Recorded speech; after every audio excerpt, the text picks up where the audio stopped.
गुज़श्ता दिनों खुदकुशी के नतीजे में जान की बाजी हार देने वाले सुशांत सिंह की मौत के बाद एक शख्स ने करण जौहर, सलमान खान और संजय लीला भंसाली समेत 8 अफराद पर मुकदमा दायर कर दिया है।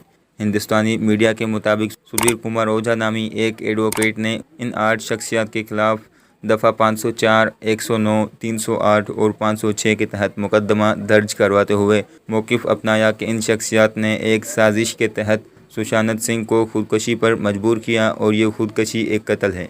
सुधीर कुमार ने अपने वीडियो पैगाम में इस मुकदमे की तफसीलात बताते हुए कहा कि मैंने दरख्वास्त में मौक़िफ़ पेश किया है कि सुशांत को 7 फिल्मों से निकाला गया और उनकी चंद फिल्मों को रिलीज़ होने से रोका गया। उनके लिए ऐसी सूरत हाल पैदा कर दी गई कि वो कोई इंतहाई कदम उठाने पर मजबूर हो गए और उन्होंने अपनी जान ले ली।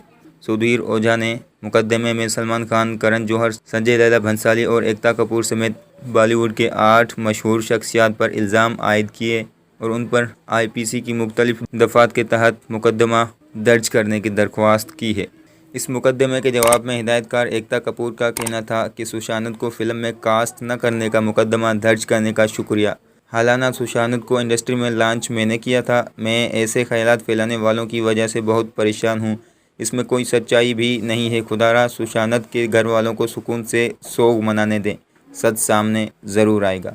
वाज़ेह रहे कि फिल्मों में आने से पहले सुशांत सिंह भारतीय ड्रामों में अदाकारी के जौहर दिखाते थे।